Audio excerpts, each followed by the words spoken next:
Glória a Deus. Glória. Boa noite, amados. Paz seja convosco, amém? Como foi seu dia? Assim ou assim? Como foi? Ai, legal, não vi nenhum dedo assim, todo mundo assim, glória a Deus. Pois a alegria do Senhor é a nossa. Glória a Deus. Amém. Irmãos, eu estou muito feliz de estar aqui nessa noite, poder trazer a palavra de Deus. Eu confesso para vocês que me deu frio na barriga para pregar hoje, não sei porquê. Eu acho que é a responsabilidade do encerramento. Chega a estar um negocinho assim, você já sentiu aquilo geladinho no estômago assim? Pois é. Eu estou muito feliz porque você está aqui nessa noite, amém? Tio Paulo, eu fiz igual o senhor. Eu anunciei o culto hoje, mas ainda não vi nenhum dos meus convidados aqui.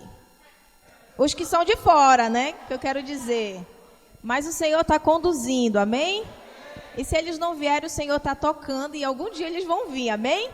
Em nome de Jesus eu creio nisso.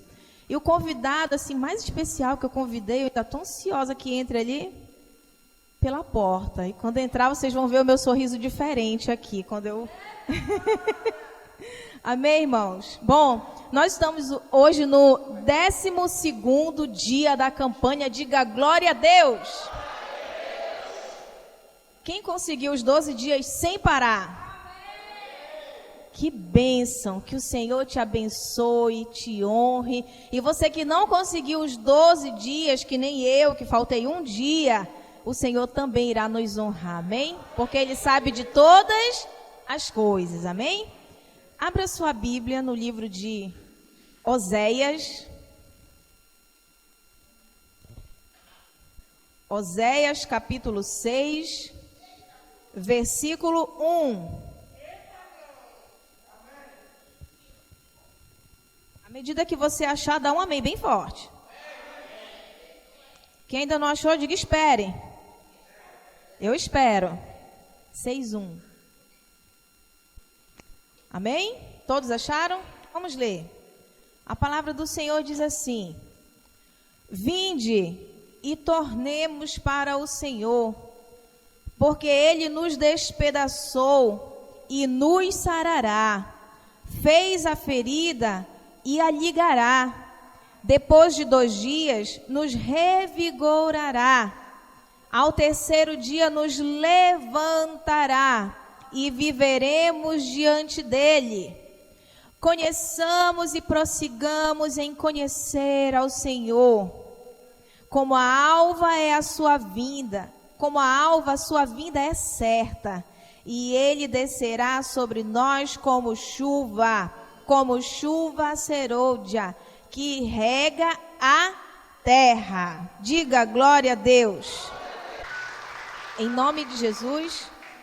Não feche sua Bíblia, porque o livro de Oséias é difícil de achar e eu quero que você leia alguns versículos comigo. Ainda no livro de Oséias, em nome de Jesus. Oséias, um dos profetas menores, mas com uma responsabilidade muito grande também, de entregar um recado de Deus para o povo. Oséias, no capítulo 1, ele recebe o chamado de Deus. No capítulo 1, eu quero que você deixe lá no capítulo 1 a sua Bíblia.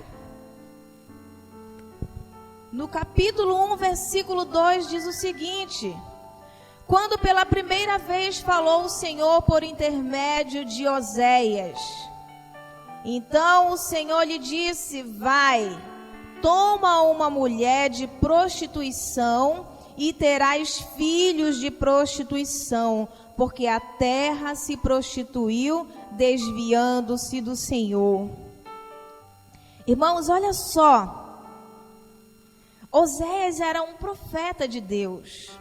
Um profeta de Deus, ele buscava o Senhor, ele se santificava ao Senhor, ele procurava andar nos caminhos do Senhor, ele procurava fazer aquilo que foi ensinado diante do Senhor.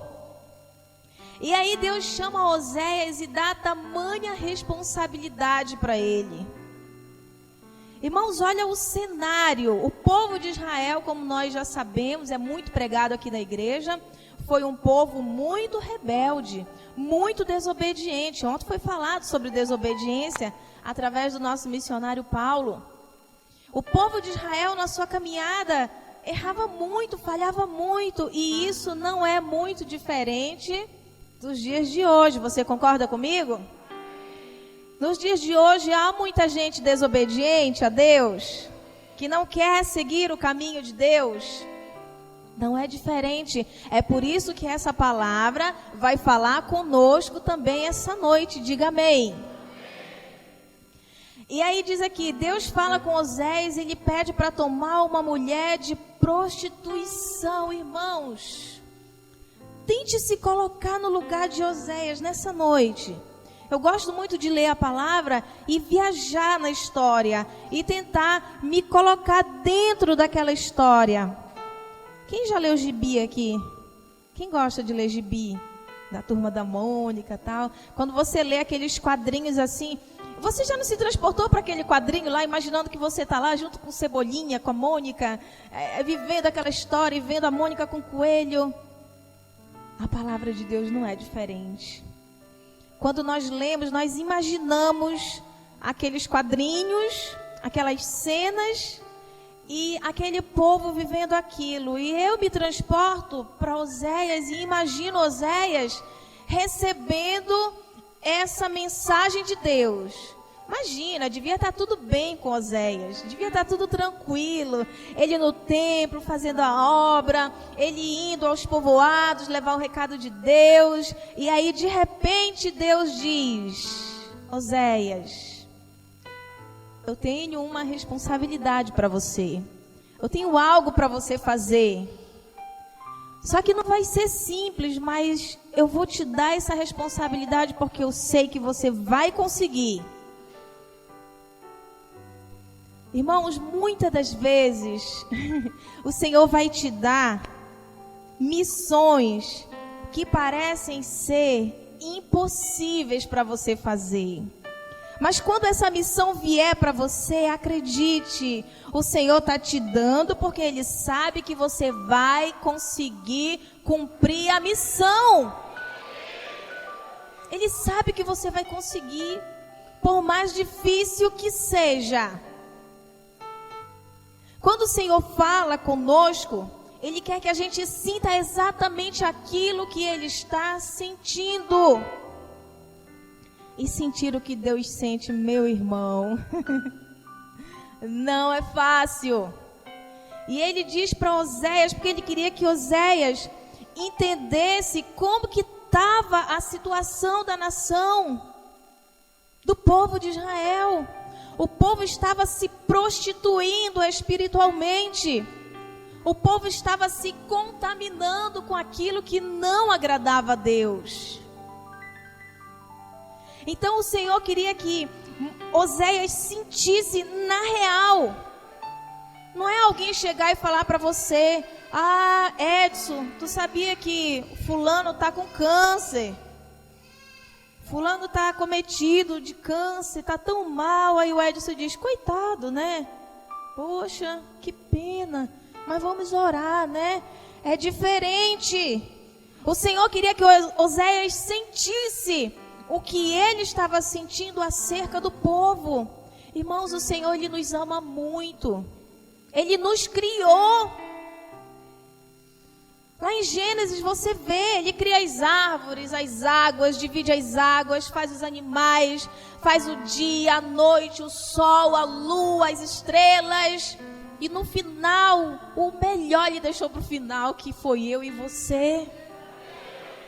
Ele nos ama com carinho muito grande.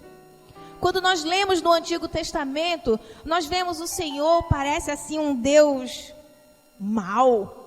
Parece um Deus assim, que vive castigando o povo.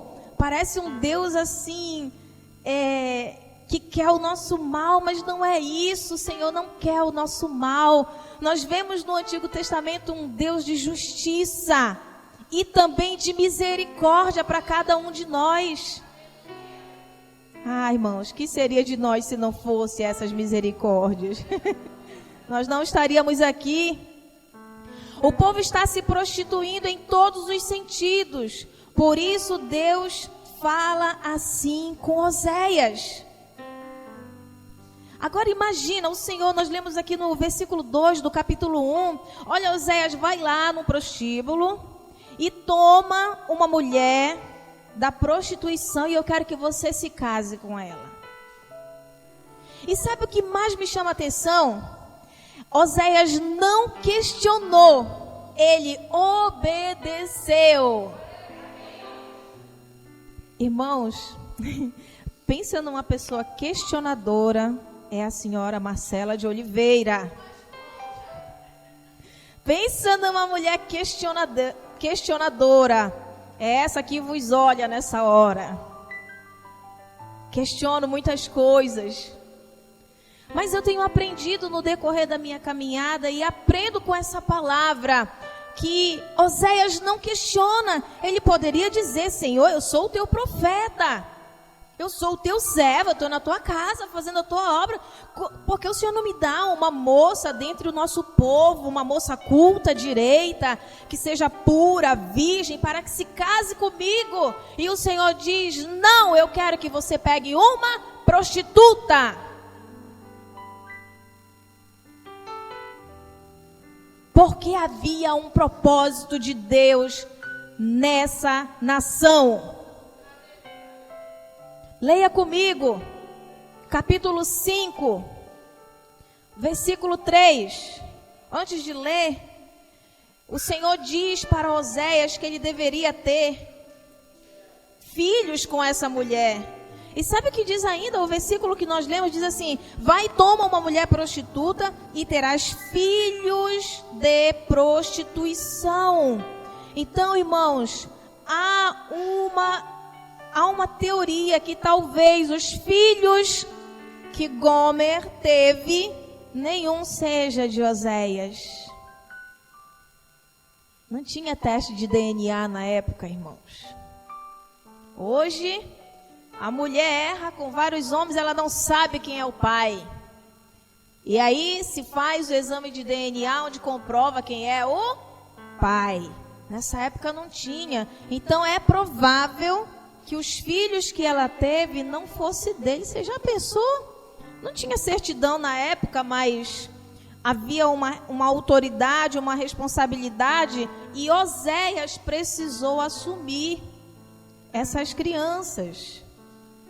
E o primeiro se chamava Jezreel, que o significado era cartigo. Segunda, desfavorecida, sem o favor de Deus. Terceiro, não meu povo. Deus não seria mais o povo, não seria mais o Deus daquele povo.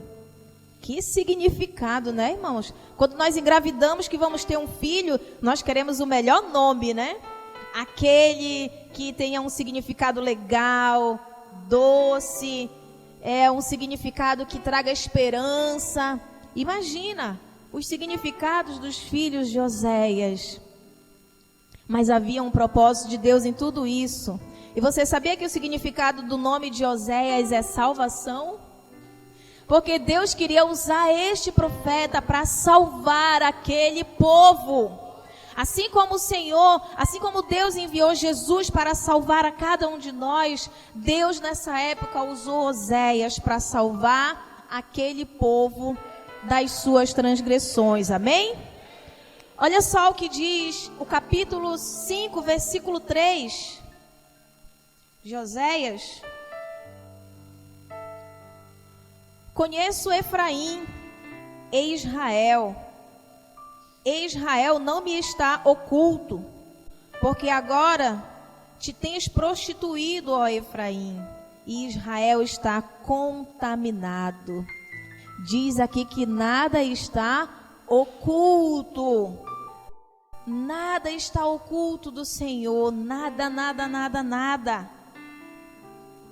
Você imagina, Oséias tendo que sentir tudo isso, tendo que viver tudo isso, e ter que transmitir a palavra do Senhor ao povo. E ele vivendo, irmãos, um filho. São 9 meses para ter. Para desmamar leva mais ou menos 1 ano, 2 anos. E teve mais um filho, depois mais um filho. Oséias teve que passar muito tempo nessa luta, irmãos. Às vezes nós passamos alguns meses e dizemos que não aguentamos mais. Passamos 1 ano, 2 anos e dizemos, eu vou chutar o balde. Não quero mais. Irmãos, toda prova tem um tempo. E a prova que você está passando tem um tempo diferente da prova que eu estou passando. E qual é o tempo, Marcela? Não sei. Não sei. O tempo é dele. Eu nem sei quanto tempo eu vou passar a prova que eu estou passando, mas a minha confiança está no Senhor. Aí diz o Salmo 139, 7 e 8. Não precisa você abrir, continue em Oséias.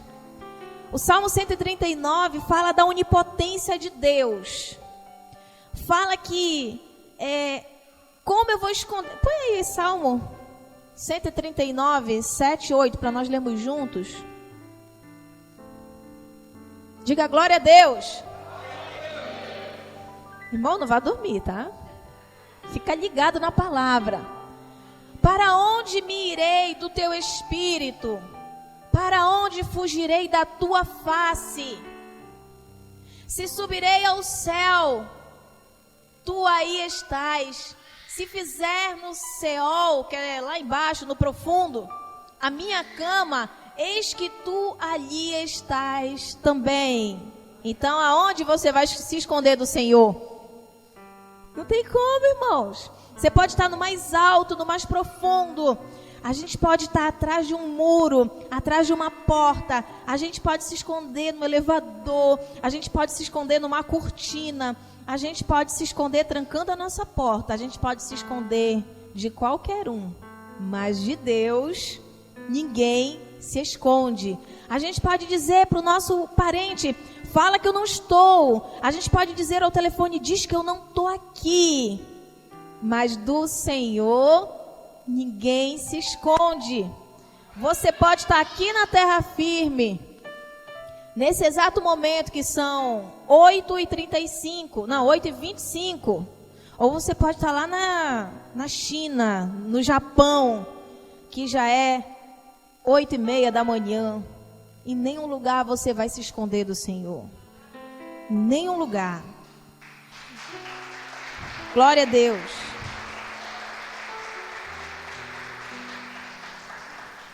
No versículo 4, ainda do capítulo 5, diz: o seu proceder não lhe permite voltar para o seu Deus, porque um espírito de prostituição está no meio deles, e não conhecem ao Senhor.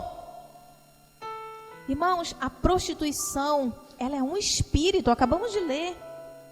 Espírito de prostituição. Quando nós falamos a palavra prostituição, as pessoas associam muito a mulher da vida, né? A homem da vida, aqueles que fazem programa, que ganham dinheiro com isso. Mas a prostituição, ela vai muito além disso, irmãos. E o Senhor está usando Oséias aqui para sentir o que ele sente, falando acerca do comportamento do povo em relação a Deus. Eles estavam se prostituindo com outras coisas, com outras vontades, e se afastando cada vez mais de Deus.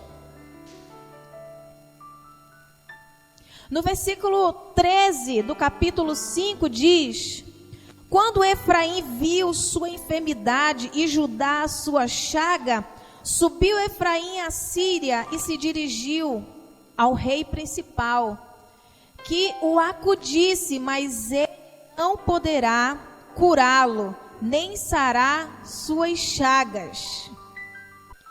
As pessoas, irmãos, procuram refúgio naquilo que elas acham que vai ajudá-la.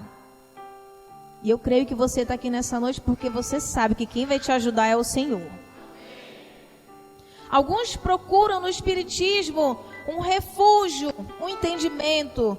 Outros procuram em outras denominações, em outros refúgios, uma resposta para aquilo que eles querem. E o povo continuava na desobediência. E Oséias sentindo tudo aquilo que Deus queria que ele sentisse. Não é fácil, irmãos, sentir o que Deus sente. E o povo, nesse momento aqui do versículo 13, eles procuram refúgio com o rei da Síria, menos com Deus. Irmãos, no momento mais difícil da tua vida, procura ajuda com a pessoa certa. Procura ajuda do Senhor.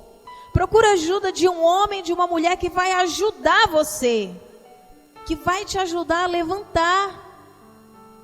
E não adiantava eles procurarem refúgio com o rei da Síria, porque diz a palavra que ele não ia curá-los. Eles estavam com enfermidades, com chagas espirituais. Talvez eu esteja vendo você nessa noite, você me vendo, talvez você não veja nenhuma ferida em nós, não é verdade? Mas dentro pode ter enfermidades, chagas espirituais que ninguém vai sarar. Somente o Senhor. Glória a Deus. No versículo 14, na parte B, diz assim: Eu mesmo os despedaçarei e ir-me-ei embora. Peraí, é difícil, né? Mas aqui tem uns hífenzinhos, tem L-O, L-A. E vou arrebatá-los, e não haverá quem os livre. Essa é a palavra do Senhor falando, dizendo que ele vai despedaçar, que ele vai arrebatar, e que não há, que ninguém livre eles da mão do Senhor. Agora nós vamos entrar na palavra que nós lemos. Amém? O Senhor permitiu que aquele povo passasse por tudo aquilo, irmãos. Deixa eu falar uma coisa para você. O Senhor, em alguns momentos, vai permitir que nós passemos por algumas lutas que a gente não vai entender, e que não é o diabo que colocou para nós. Mas Ele colocou para você passar porque Ele tem um propósito. O nosso Deus é um Deus de propósito, irmãos. Ele sempre vai ter um propósito na nossa vida. Quer a gente entenda ou não, sempre haverá. E aqui nesse momento do capítulo 6, versículo 1, que foi a nossa leitura, a ficha do povo cai. Quem já usou essa expressão, a ficha cai? Quem já usou? Ninguém ouviu falar nessa expressão? A ficha caiu. Eu entendi. Ah, agora eu entendi. Quando eu estava escrevendo essa palavra, que eu me lembrei dessa palavra, a ficha caiu, eu digo, por que será que essa expressão é usada? A ficha caiu. Aí eu me lembrei que quando eu tinha entre 10 e 12 anos, era muito forte o orelhão nas cidades. Quem é do tempo do orelhão? Quem já usou um orelhão aí?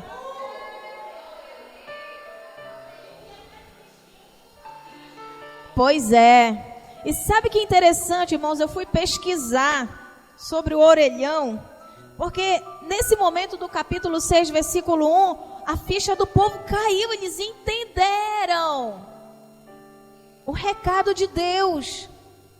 E você sabe como é que funcionava o orelhão, irmãos? Você comprava uma ficha, você ia até o orelhão, colocava a ficha na parte superior daquele caixote lá, né?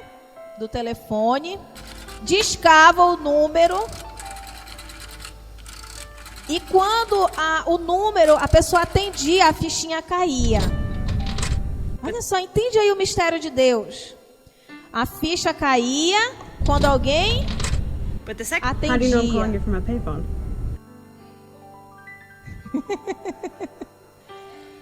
E tem mais, uma ficha, ela tinha um tempo de 3 minutos. Então tu tinha que ser rápido, mas não era que nem celular que tu passa 1 hora no telefone hoje. 1, 2 horas. E se for mulher com mulher, então o assunto não acaba. Marcílio que diz, não sei que tanto tu conversa com a tua mãe, vocês viajam juntas, ela vai no teu trabalho, tu vai na casa dela, ela vem aqui e vocês não acabam o assunto. Ainda bem que hoje tem o celular, né, irmãos? Se fosse no tempo da ficha, eu ia ter que comprar muita ficha. E sabe o que é mais interessante? Eu quero que você entenda isso. Quando a ficha do povo cai é porque eles entenderam o recado de Deus, que todas aquelas enfermidades, aquelas chagas, elas tinham sido permitidas pelo Senhor. Quando você entender isso, a tua ficha vai cair. Quando você entender que essa luta e essa batalha que você está passando, ela está sendo permitida pelo Senhor, a tua ficha vai cair. E aí você vai fazer o que esse povo fez.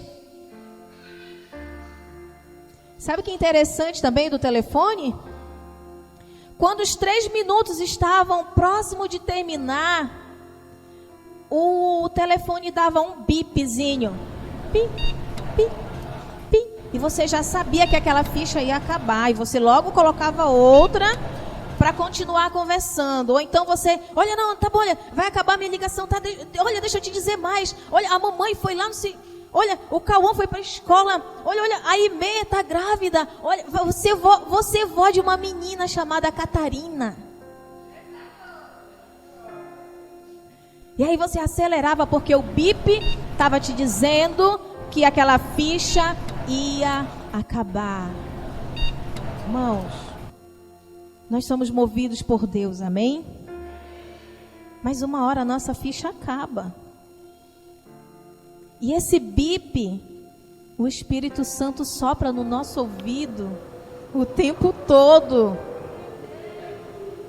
dizendo, Luci, a ficha está acabando. Anne, a ficha está acabando. Está na hora de colocar outra. Maura, está ouvindo o bip? Está ouvindo o Espírito Santo falar com você? Coloca outra ficha. Te recarrega, irmão. Te enche do Espírito Santo. Nós tivemos nesses 12 dias. Glória a Deus. Nós tivemos nesses 12 dias palavras edificadoras. Palavras fortes ao nosso coração. Eu não vou conseguir lembrar de todas aqui. Mas o Marcílio falou acerca dos leprosos. Falou de um que voltou para agradecer. O Clécio falou sobre vasos. Palavras que vieram edificar a nossa vida. O Glória falou sobre os 2 fundamentos. Palavra forte para o nosso coração. Que precisamos nos alicerçar na rocha. O pastor Carlinho falou muito forte essa semana. Ele até disse, era para tu estar com teu esboço, Marcela. Quando ele terminou a pregação, não era para mim estar não, pastor, era para o senhor pregar. Essa palavra, se não serviu para ninguém, ela serviu para mim. O Paulo falando aqui sobre obediência. Precisamos ser obedientes em todo o tempo. Eu não consigo lembrar de todas as palavras, mas foram palavras que edificaram a nossa vida. Por isso, quando você estiver sentado, esteja atento para o que está sendo ministrado aqui, porque você vai levar algo no teu coração. Aí no versículo 1 diz assim, olha, a ficha do povo caiu, né? E ele diz assim, vinde e tornemos ao Senhor, porque Ele nos despedaçou e Ele nos sarará. Ele fez a ferida e Ele ligará. Eles falavam uns para os outros, vinde, Cindy, tornemos ao Senhor. Irmãos, é tempo de tornar ao Senhor.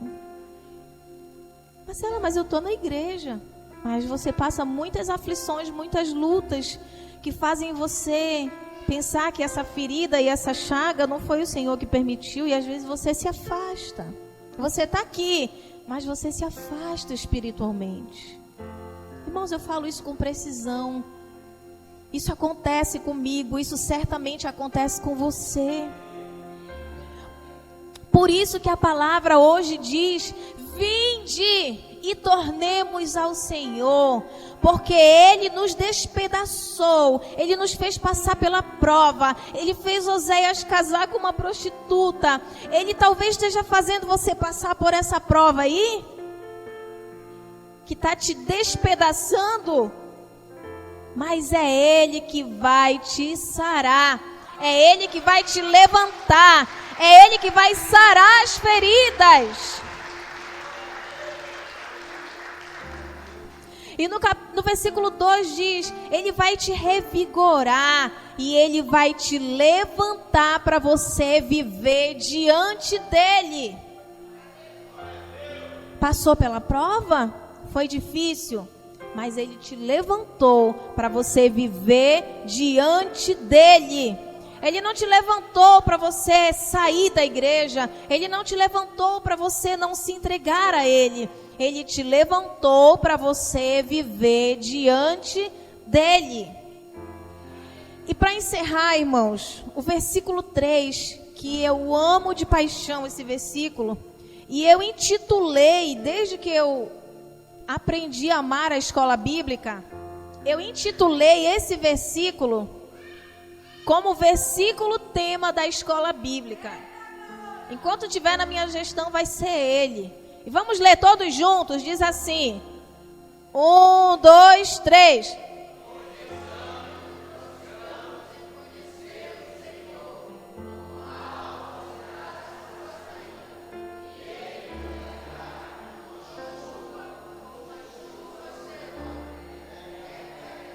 Aplauda Jesus.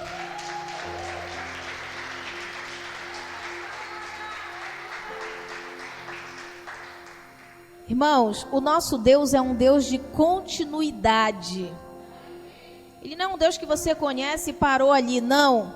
Ele é de continuidade. Você conheceu um pouquinho dele hoje, amanhã você conhece mais, e depois de amanhã mais um pouco, e semana que vem mais um pouco, e o ano que vem mais um pouco, e daqui a 40 anos mais um pouco. Você nunca para de conhecer ao Senhor, porque Ele sempre vai revelar algo novo para você.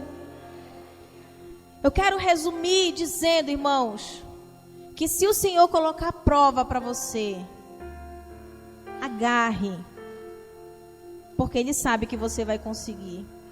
E depois de todo o processo, Ele vai te levantar e vai te revigorar para você viver diante dEle. E quando você estiver vivendo diante dEle, você vai conhecer e você vai prosseguir em conhecê-lo. Prometa isso para você mesmo, que você vai prosseguir em conhecer ao Senhor. E se você entendeu essa palavra, eu quero que você fique de pé, que você aplauda ao Senhor.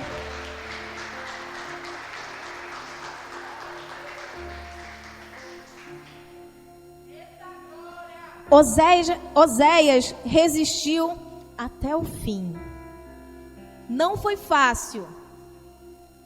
Então, resista nessa prova que você está passando e vá até o fim. Quando é o fim, Marcela? O Senhor vai te dizer. Amém? Ele vai te dizer. Irmãos, essa palavra falou muito ao meu coração. O Senhor, Ele tem me levantado, Ele tem me revigorado diante das lutas. A mim e ao meu esposo. E eu sei que no tempo certo, você sabe o que quer dizer? Como chuva serôdia que rega a terra. Você sabe o que é isso? Uma chuva serôdia? Que nome feio, né? Serôdia, parece ceroto, parece sujo. Serôdia é uma chuva que regava fora do tempo. Que nem acontece aqui na nossa cidade, que é verão, mas chove. Acontece isso na nossa cidade? Isso é uma chuva serôdia, é uma chuva fora do tempo. E o Senhor, Ele vai te abençoar em tempo e fora de tempo.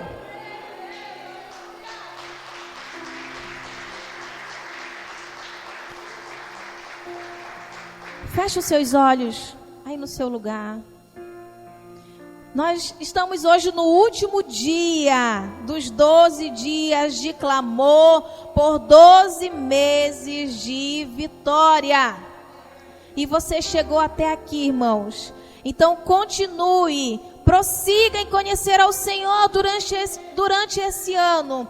Porque você vai ver quantas coisas o Senhor vai fazer no nosso meio. Amém?